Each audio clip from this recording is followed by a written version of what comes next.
chapitre 5. Jean, l'évangile de Jean, chapitre 5. Et à partir du premier verset, la Bible nous parle d'une piscine qui se trouvait dans une banlieue de la ville de Jérusalem. Et la piscine s'appelait la piscine de Bethesda. Bien-aimés, selon les Saintes Écritures, la piscine de Bethesda se révèle comme un camp de prière. En cet endroit,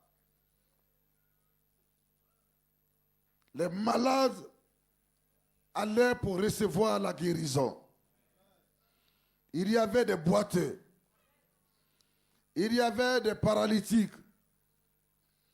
Il y avait des gens souffrant de toutes sortes de maladies incurables pour lesquelles la médecine, malgré tous ses efforts, n'arrivait pas à leur apporter la guérison.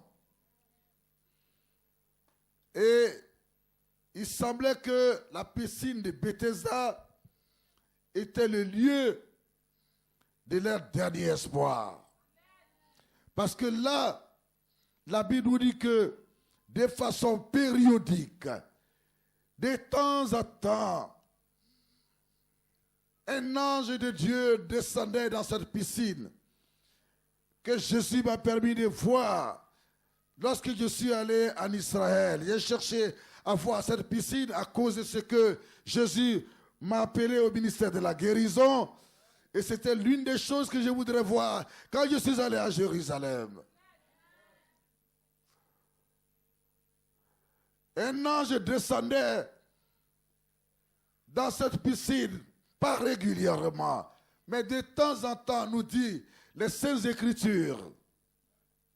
Et quand l'ange venant du ciel descendait de la piscine, il agitait l'eau, il agitait sa présence, remuait l'eau,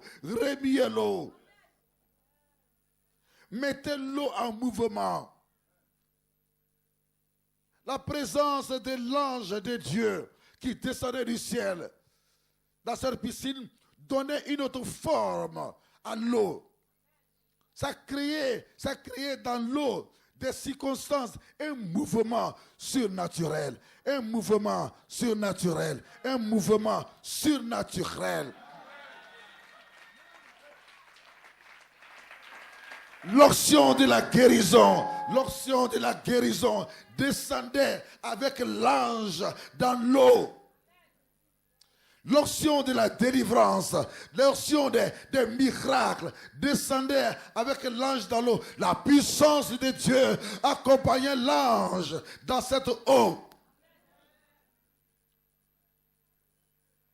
Préparant déjà cette eau à opérer des grands miracles inimaginables.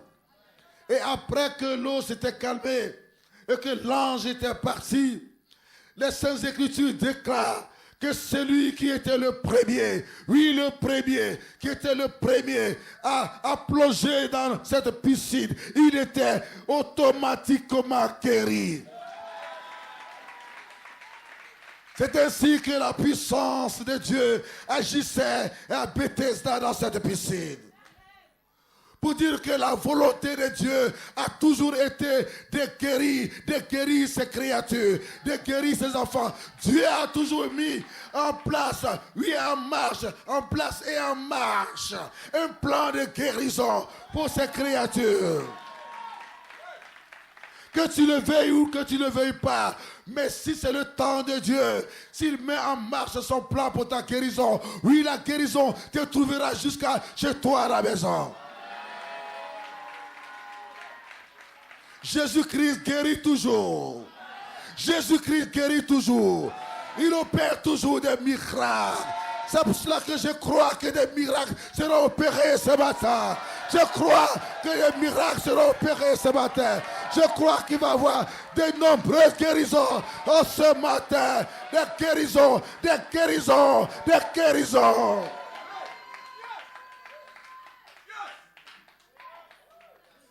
Maïso teleba shekebo sedebeka. Brekete se. Malakite moshe kemba sakataka. Quelqu'un dit, Jésus-Christ est Seigneur. Jésus-Christ guérit toujours. Jésus guérit toujours. On acclame le Seigneur Jésus.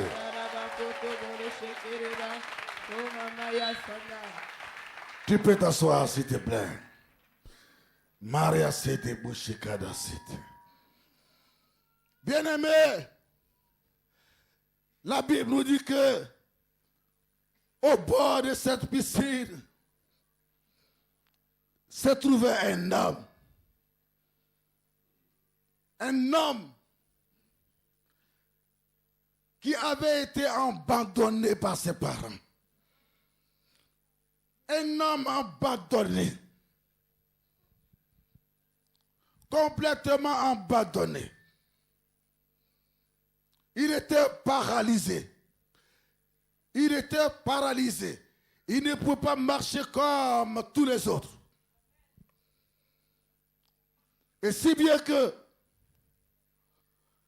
quand l'ange descendait dans la piscine, avant que lui il n'y arrive, il avait chaque fois quelqu'un déjà qui l'avait précédé. Non seulement il était paralysé, mais il était abandonné. L'Esprit du Seigneur parle à une personne en ce matin. Quand tu avais l'argent, quand ton entreprise, quand ton travail marchait, quand tu avais ta villa, des gens venaient d'ici et de là, de partout. Parce que tu étais encore en activité. Mais un jour est arrivé où tu as perdu ton travail. Quand tu as perdu ton travail, en même temps tu as perdu ton nom dans le quartier. Tu as perdu ton nom au village.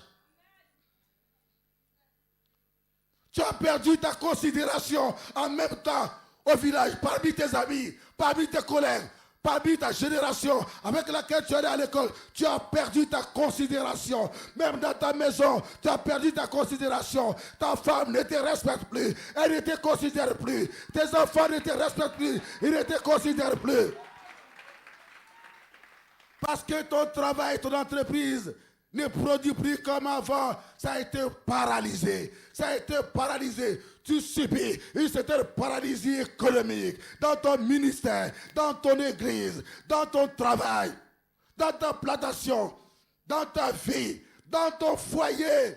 Tu vis une certaine paralysie au point où, au lieu de venir t'aider, tes parents d'hier qui couraient toujours chez toi, au contraire, ils t'ont abandonné. Ils t'ont abandonné à ton sort.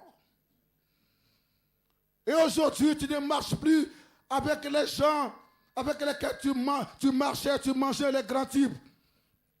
Aujourd'hui, comme le paralytique de Bethesda qui s'est retrouvé parmi les malades pendant des années, tu te retrouves depuis près de 5 ans à boire le koutoukou, le tchapalo, le bandji blanc, avec cola, avec piment, pour réveiller tes esprits, avec les gens qui n'ont pas de travail et qu'on ne considère pas.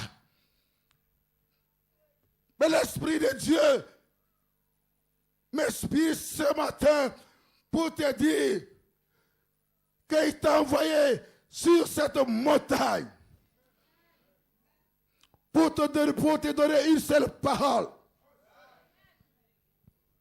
Jésus-Christ. Il est la parole qui a été faite chair. Cette parole que tu entends ce matin va te relever, va changer ta situation. Cette parole que tu entends ce matin va briser ta paralysie. Va briser ta paralysie. Parce que Jésus est la parole. Et nous prêchons Jésus. Nous prêchons Jésus ce matin. Frère, ma soeur, ne regarde pas qu'à un homme. Écoute la parole et la foi. Et la foi. que ce que Jésus a fait pour cet homme, il le fera aussi pour toi. C'est l'heure où la paralysie, quel que soit l'endroit où ça se trouve dans ton corps, dans ta vie, dans ta maison, dans tes projets, dans ton entreprise, dans ton travail, va te relâcher tout simplement. Alléluia. Tu peux t'asseoir s'il te plaît. Alléluia. Cet homme avait été abandonné, complètement abandonné. Et comme il n'avait pas l'habilité physique nécessaire, la force nécessaire, les pieds comme les autres, il est resté au bord de la piscine pendant 38 ans. Pourtant, ceux qui avaient les pieds valides ne passaient pas plus de 3 mois, 6 mois, 1 an là. Parce que quand l'ange remuait l'eau et qu'il repartait au ciel, ils étaient les premiers à plonger dans l'eau. Et ils recevaient instantanément cette guérison. Il y a une maladie qui vient dans ta vie de façon périodique. Et de façon périodique aussi, tu reçois la guérison. Et après encore, quand la pluie commence à venir, c'est ton totem, la maladie revient. Quand c'est le nouvel an, la maladie revient. Pourtant, il y a 6 mois, tu avais été guéri. Une maladie périodique. Et les guérisons qui viennent en toi sont aussi périodiques. Ce n'est pas complet. Ce n'est pas complet. Ce n'est pas total. Je prophétise au nom du Seigneur Jésus-Christ, en te regardant des yeux, par la puissance du Saint-Esprit, qu'au nom de Jésus-Christ, tu reçois la délivrance et la guérison de cette maladie périodique. Tu reçois la délivrance de cette maladie périodique. Ta guérison sera totale à partir d'aujourd'hui. Ta guérison sera définitive. On ne parlera plus de maladies qui apparaissent dans ton corps et dans ta vie. Par rapport à telle saison, par rapport à tel mois, par rapport à telle année, par rapport à telle. On ne parlera plus non plus de guérison par rapport à des périodes. Car Jésus-Christ est lui-même la guérison. Jésus va poser sa main sur toi pendant que tu écoutes cette parole. Il se passe quelque chose à côté de toi et dans ton corps. Jésus-Christ, il est lui-même la parole qui a été faite tout simplement chair pour vivre parmi nous. Tu peux t'asseoir s'il te plaît. Les Saintes Écritures nous disent qu'un jour, Jésus a pris le chemin pour aller à une fête religieuse à Jérusalem. Vous savez que Jésus est né à Nazareth. Nazareth, c'est en Galilée. Galilée, c'est-à-dire dans le nord d'Israël, où ils font frontière avec le Liban et avec la Syrie. J'ai vu ces frontières par la grâce du Seigneur. Ils font frontière avec le Liban, avec la Syrie. Là-bas, ce n'était pas un lieu des prophètes. La plupart des prophètes étaient dans le sud d'Israël.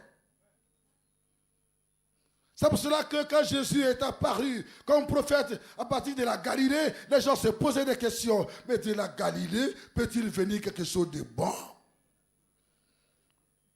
Parce que spirituellement, la Galilée, il y avait une sorte d'obscurité, de ténèbres, n'est-ce pas, qui couvrait ce territoire de la Galilée. C'est la naissance de Jésus, l'arrivée de Jésus, le ministère de Jésus en Galilée qui a englouti, oui, ces ténèbres, cette obscurité et qui a envoyé la lumière. La lumière sur cette région. Et ceux qui étaient là-bas, dans le sud, dans la région de Juda, à Jérusalem, oui, à Shiloh. Shiloh était l'endroit où le prophète naissait et grandissait. C'était le point tournant des prophètes en Israël. Shiloh, c'est dans le sud d'Israël. Ils étaient là et puis se disaient, mais dis donc, De quoi est-ce qu'on parle?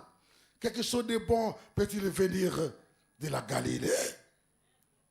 Jésus a quitté donc Nazareth parce que l'environnement de Nazareth n'était pas un bon environnement. Il n'y avait pas un environnement de foi. Parce que quand il prêchait, il opérait des miracles à Nazareth, là où il a grandi, les gens disaient, mais de quoi tu parles, petit?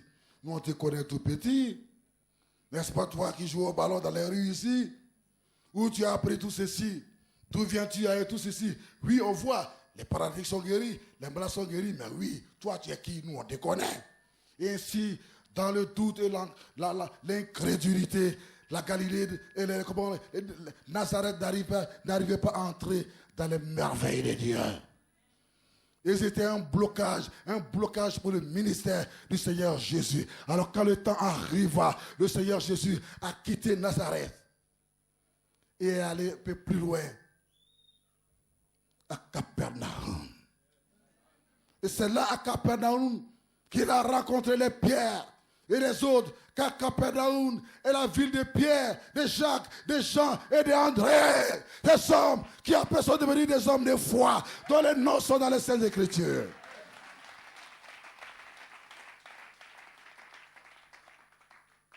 Alléluia. Alléluia. Alléluia. Oh, Jésus est bon. Jésus est bon. Arrivé à Capernaum, il a trouvé donc ses amis, Pierre qui sont devenus ses amis. Pierre était marié. Il avait une femme, il avait sa belle-mère. C'est eux qui ont reçu Jésus. Jésus avait quitté donc sa maison, là où il a grandi, à Nazareth. Si tu as été chassé par tes parents, si tu as été abandonné par tes parents, si tes parents ne croient pas à toi, laisse-toi tout simplement conduire par le vent de Dieu. Et le Seigneur t'a conduit en ce lieu pour que tu puisses recevoir une nouvelle direction de ta vie. Une nouvelle révélation de ta vie. Une nouvelle orientation de ta vie. Pour te dire qu'il ne t'a pas abandonné. Et c'est pour cela qu'il touche ton problème de près. Tu attends, tu vois, c'est comme si tu te dis, mais quand je souffrais, Dieu était là, il savait tout, il comprenait tout, il me voyait. Oui. C'est pour cela qu'il t'a envoyé sur sa montagne, afin de te dire seulement un mot. Et si tu le prends par la foi et de façon prophétique, si tu fais une approche de foi avec la parole de Dieu qui est en train d'être donnée, qui a été donnée tout à l'heure, qui sera donnée encore, qui a été donnée depuis les 4 jours, tu ne seras plus jamais la même personne.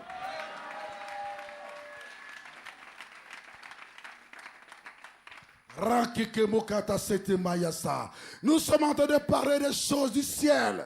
Les choses du ciel, les choses de la Bible, les choses du ciel, les choses que le Fils de Dieu, venu du ciel, a opéré, qu'il a fait. Nous ne parlons pas, nous ne sommes pas en train de parler des choses naturelles et charnelles. Nous parlons des choses surnaturelles. Et ces choses surnaturelles créent une atmosphère surnaturelle, des miracles, des prodiges, des signes, des miracles, des guérisons, des délivrances extraordinaires. En ce moment, pour lesquels on n'a pas besoin de t'imposer les mains, on n'a pas besoin de t'imposer les mains, mais à distance, lorsqu'on agit, à distance, lorsqu'on agit, et tu reçois ta guérison, ton miracle, ton miracle, ton miracle. Et tout ce qui était paralysé en toi se redresse, se raffermit. Se raffermit, se redresse, se raffermit dans le nom de Jésus. Est-ce qu'on peut acclamer le Seigneur Jésus?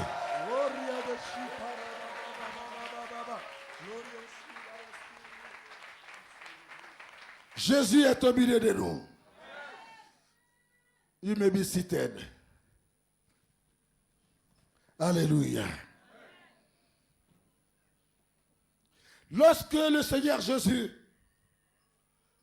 est donc arrivé à cette fête, en quittant le nord d'Israël pour venir vers le sud, à Jérusalem, décidément, il est passé par Bethesda, qui est une banlieue de Jérusalem, c'est-à-dire qu'un endroit proche de Jérusalem. C'est pour dire que les camps de prière, ce n'est pas en ville. Parce que les cas de prière, il y a trop de prodiges, de miracles, il y a trop de cris et de bruits. Les cas de prière sont toujours retirés de la ville. À moins que la ville n'arrive là-bas maintenant. Gloire à Dieu. Lorsque le Seigneur Jésus est arrivé à Jérusalem, l'Esprit de Dieu, le Saint-Esprit, l'a dirigé vers la piscine de Bethesda. Et lorsque il est arrivé dans cette piscine de Bethesda, il a trouvé beaucoup de malades. Beaucoup de malades. Mais la Bible dit que de façon aussi surnaturelle, spécifique, distincte, super extraordinaire, super surnaturelle, prophétique. Il a dépassé les uns et les autres. Les uns et les autres. Les uns et les autres. Et il s'est dirigé vers un homme. Il s'est dirigé vers un homme fatigué. Un homme abandonné. Un homme seul. Un homme marchant, parlant seul. Un homme de qui tout le monde se moquait. Même les malades se moquaient. Un homme qui ne trouvait pas à manger parce que ses parents l'avaient abandonné.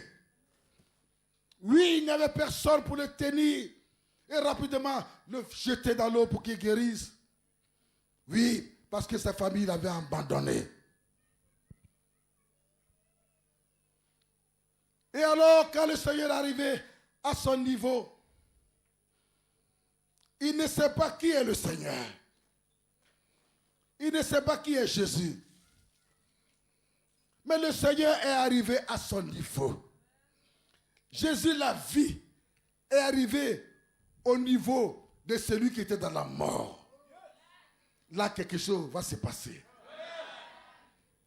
Jésus, qui est la vie, qui est la guérison, est arrivé au niveau de celui qui était plongé, lié par la maladie pendant 38 ans. Là, il va se passer quelque chose. Quand Jésus te rencontre, c'est parce que tu n'as pas encore rencontré Jésus. Mais si tu rencontres Jésus, quelque chose se passera. Et si Jésus te rencontre, quelque chose se passera.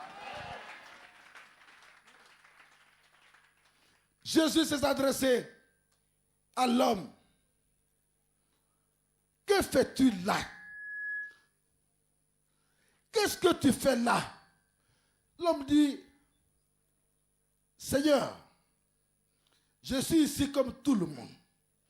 Parce que j'ai appris que il y a un ange qui, de temps en temps, descend dans cette piscine. Quand il remet l'eau, le premier qui plonge dans l'eau, il reçoit la guérison. Et depuis que je suis là, je n'ai fait que voir mes amis avec lesquels j'ai parlé hier, l'année dernière, obtenir leur guérison. Parce qu'au moins, ils sont capables de marcher un peu et de plonger dans cette eau. Et comme je suis totalement paralysé des pieds, que je suis un paralytique, jusqu'à ce jour, je n'ai pu, parce qu'avant que je n'y arrive, il y a un autre qui m'a déjà dévancé. Et mes parents m'ont abandonné. Si au moins ils étaient là, ils allaient me tenir. Plusieurs à ma droite et d'autres à ma gauche, et puis rapidement me jeter dans l'eau. Mais je suis seul. Je suis seul. Dieu parle à une personne qui est seule pour te dire que tu ne seras plus seul. Tu auras des enfants. Tu auras des enfants. Des enfants. Tu auras des enfants. Tu auras des enfants. Venant de ton sang, tu ne seras plus seul. Tu ne seras plus seul.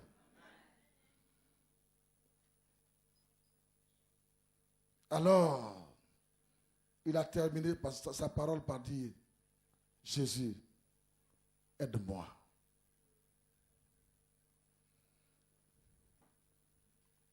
Ma foi m'a guéri, Ma foi m'a guéri.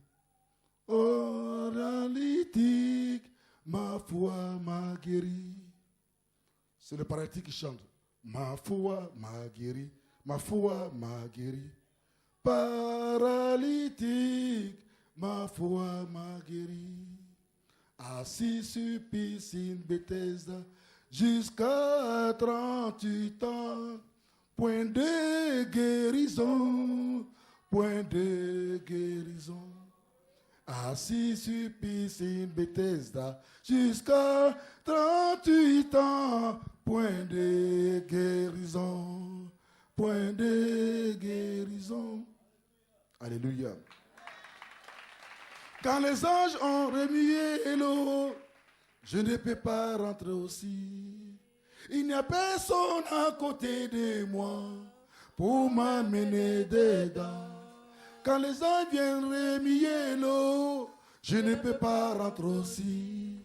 Il n'y a personne à côté de moi pour me jeter dedans. Jésus, faut me guérir, faut me guérir. Jésus, faut me guérir, faut me guérir. Jésus, faut me guérir. Il n'y a personne pour me. Jésus, pardonnez-moi, pardonnez-moi. Pitié, pardonnez-moi, pardonnez-moi. Pitié, pardonnez-moi. Il n'y a personne pour m'aider, pour m'aider, Jésus. Faut me guérir, faut me guérir, faut me guérir, faut me guérir, faut me guérir, faut me guérir, faut me guérir. Il n'y a personne pour me. Alléluia! Que demande c'est que moi? C'est que moi. Kata sokobo c'est. Tu peux t'asseoir s'il te plaît. Il dit, fils de David, oh, aie pitié de moi. Jésus. Je ne savais pas que c'est toi. Mais ici à Jérusalem, j'ai aussi entendu les miracles que tu fais là-bas, en Galilée. Je n'ai personne pour m'aider. Je n'ai personne. Je suis abandonné, je suis seul. Fils de David, Rabbi, pardonne-moi tous les péchés que j'ai commis. Aie pitié de moi. Et la Bible dit, Jésus, ému de compassion, qui savait déjà pourquoi est-ce qu'il est arrivé à la piscine. Et la personne à cause de qui il est arrivé à la piscine n'a pas fait autre chose. Il lui a dit, ta foi t'a guéri. Lève-toi, prends ta natte et retourne à la maison. Lève-toi, prends ta natte et retourne à la maison. Lève-toi, prends ta natte et retourne à la maison. Maïsakato molo satabasa. Keremo sakaba. Quand Jésus est là, le miracle est facile. Quand Jésus est là, le miracle est facile. Jésus parle à une personne ce matin et te dit tout simplement que voici ma parole, voici mon onction, voici ma parole, voici mon onction. Lève-toi, toi qui es couché, toi qui pleures. Lève-toi, toi qui es paralysé. Lève-toi, voici l'onction. Lève-toi, voici l'onction. Lève-toi, voici l'onction. Lève-toi. Que tes pieds soient fortifiés. Guéris ce matin. Lève-toi. Et retourne en descendant de cette montagne avec la guérison de Jésus. Au nom de Jésus. Retourne avec ton miracle. Retourne avec ton miracle. Retourne avec ton miracle. Retourne avec ton miracle. Ne repars plus de cette montagne après avoir été ici depuis le mercredi. Considérons 4 jours. Avec la faiblesse, avec la peur, en pensant que tu es toujours malade. Tu as reçu beaucoup de choses. Crois. Mets ta foi en action maintenant. Mets ta foi en action. Mets ta foi en action. Et relève-toi. Et redescends de cette montagne. Avec foi, vie, vigueur, comme un vainqueur, comme un triomphateur. Jésus t'a donné beaucoup, beaucoup, beaucoup, beaucoup. Tu t'en vas pour dominer, pour écraser les démons, les sorciers, pour dominer. Tu t'en vas pour régner, tu t'en vas pour régner. Tu n'es plus paralysé. Ton entreprise n'est plus paralysée. Ton foyer n'est plus paralysé. Oui, tu n'es plus paralysé. Ton corps n'est plus paralysé. Ton travail n'est plus paralysé. Voici l'onction. Oh, voici l'onction. Voici l'onction. Voici l'onction du redressement, du relèvement, du redressement, du relèvement, du redressement, du relèvement, du redressement, de la guérison, de la délivrance. Au nom de Jésus. Va et change seulement la situation. Et maintenant un nouveau comportement. De quelqu'un qui est guéri. De quelqu'un qui est délivré. De quelqu'un qui est la victoire. De quelqu'un qui est dans le triomphe. De quelqu'un qui est dans le triomphe. De quelqu'un qui est dans la victoire. Dans la victoire. Dans la victoire. Lève-toi. Prends ta nappe. Et retourne chez toi. Avec la victoire.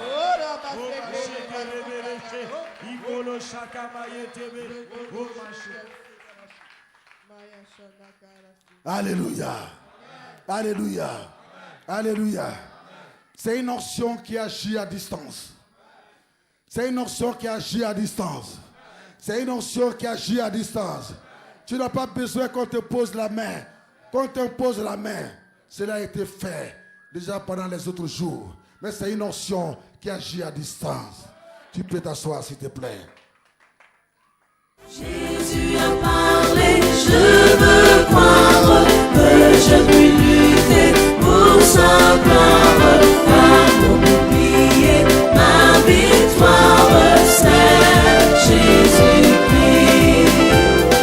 Il me relève dans mes chutes, C'est Jésus-Christ.